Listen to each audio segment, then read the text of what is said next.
الحمد لله وكفى والصلاة والسلام على نبينا المصطفى أما بعد. Les enseignements pratiques de l'islam concernant notamment le côté éthique et juridique, on fera abstraction du côté de la dogmatique, des croyances et le domaine du culte, qui est un domaine invariable de l'islam. L'autre domaine du relationnel, c'est-à-dire l'aspect horizontal des enseignements de l'islam qui organise le rapport avec soi-même, avec la famille, dans la société. Ces enseignements, ils ont pris en considération deux dimensions de l'être humain. La dimension naturelle et biologique et la dimension culturelle et sociologique. On ne peut pas comprendre les fréquences coraniques. Parce que le Coran, il a plusieurs fréquences, plusieurs niveaux de discours, qui a besoin d'un discernement. On a besoin d'un instrument qui nous permet de distinguer dans le Coran ce qui est variable et ce qui est invariable. Ce qui est invariable est en rapport avec l'ontologique de l'être humain, la nature de l'être humain, quelle que soit sa culture, quelle que soit sa couleur, quelle que soit sa langue. C'est l'être humain, l'insan ka insan. L'homme avec grand H en tant qu'homme. Il y a un aspect ontologique invariable de l'être humain, qu'ils soient croyants ou pas. C'est-à-dire la même patte, la même nature constitutive de chaque être humain, qui ne varie pas. Une partie de l'islam a pris en considération cette nature humaine, vulnérable. Il y a une vulnérabilité qui a été prise en considération, quel que soit l'être humain, de par sa constitution, de par le fait qu'il assume sa condition dans le temps et l'espace, et est par essence fragile et vulnérable. C'est sa nature. Donc les lois de l'islam sont venues prendre en considération cette vulnérabilité. Mais également, l'islam a pris en considération ses besoins biologiques. La sexualité, la nourriture, n'est pas venue pour opprimer ce besoin biologique, parce que c'est une permanence de l'être humain. Donc les lois de l'islam sont venues répondre à ce besoin, pas l'éradiquer, parce que c'est une nature inflexible de l'être humain.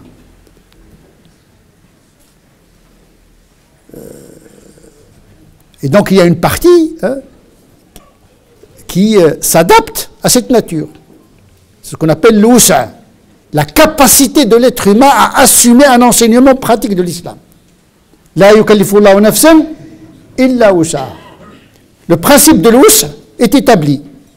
Mais tous les êtres humains n'ont pas la même largesse de cette capacité. Mais une chose est certaine, c'est qu'il y a une limite à la capacité de l'être humain. La question qui se pose concernant l'être humain, puisque c'est un être sexué. L'être humain, oui, il y a l'insan, sauf qu'il est composé d'un couple. L'ontologie est fissurée en deux entités. Est-ce qu'il y a une entité supérieure à une autre? Ça, on a besoin d'une lecture théologique du masculin et du féminin. Est-ce qu'ils sont de la même nature ou bien ils sont composés de natures différentes? Et qu'est-ce qu'on appelle la nature masculine et la nature féminine? Parce que dans le masculin, il y a une dimension culturelle. Et dans le féminin, il y a une dimension sociologique. Notamment dans la question de la division du travail dans une société.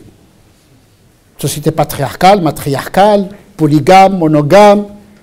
Ça dépend d'anthropologie de la société en question. Il y a une nature humaine qui se décline dans des anthropologies différentes. Ce que nous lisons dans le Coran, C'est un discours qui parle à l'être humain daté et situé dans une anthropologie particulière du moment coranique. Je vais essayer de simplifier la donne pour que les choses soient plus claires. Le but, c'est de dire toute notre lecture des enseignements de l'islam dépend de notre vision et notre discernement entre ce qui est naturel en l'homme et ce qui est culturel chez l'homme. Si vous croyez que naturellement la femme est inférieure à l'homme, il y aura des conséquences sur les lois. Si vous considérez qu'ils sont égaux de par leur nature et leur capacité, et que l'infériorité de la femme est une infériorité sociologique construite par l'éducation, par le climat, par beaucoup de facteurs qui font que la femme est diminuée par rapport à l'homme. Ce n'est pas dans sa nature d'être diminuée, mais elle a été rendue minorée et diminuée par la culture. C'est ce que le Coran a pris en considération dans une société tribale, patriarcale, polygame, esclavagiste. C'est le contexte du moment coranique.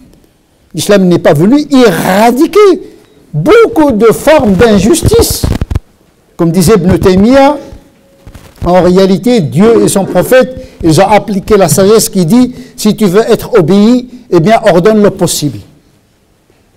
Il ne peut pas bouleverser toute l'anthropologie des Arabes de l'époque. L'islam a pris en considération la culture des Arabes de l'époque du prophète. C'est une prise en considération, ils n'ont pas une canonisation éternelle de ce modèle. Parce que là, on est dans la culture, on n'est pas dans la nature et l'ontologique. Si on conçoit qu'effectivement, il y a le masculin et le féminin, et que Dieu, il a créé le féminin pour être au service du masculin.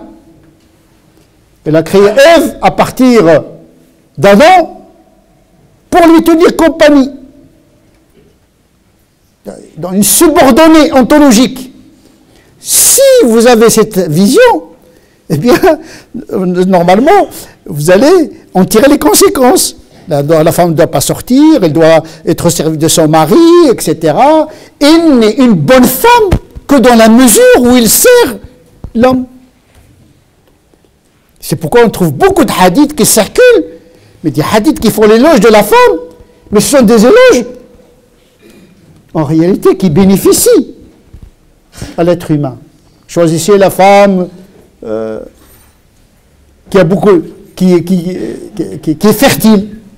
Comme si l'homme, lui, n'est pas concerné par la fertilité. C'est-à-dire qu'il y a une orientation dans l'usage des textes qui obéit à cette vision, qui veut que la femme doit être au service, consciemment ou inconsciemment, au service de l'homme.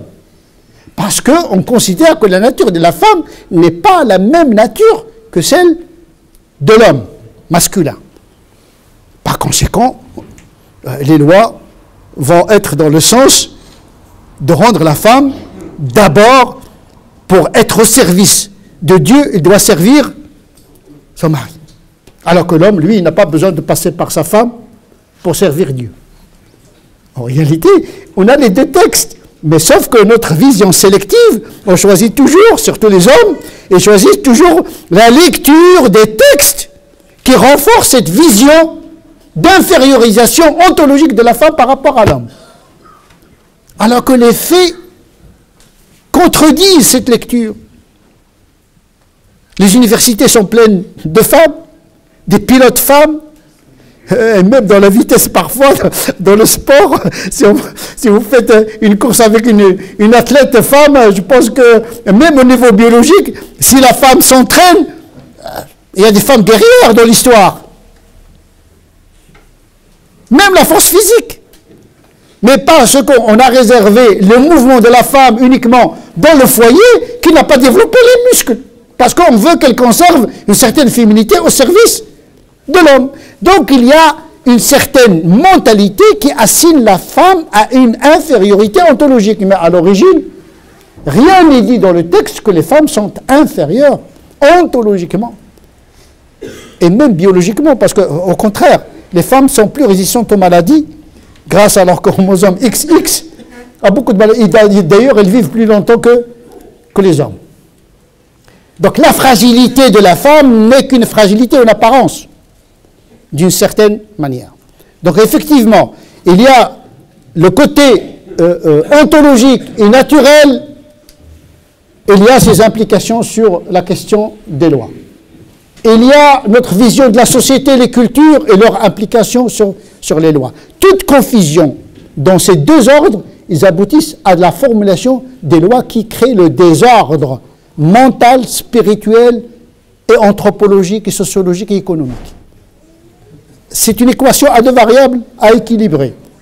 C'est deux variables simples mais très difficiles à résoudre, surtout dans un monde aujourd'hui qui impose son modèle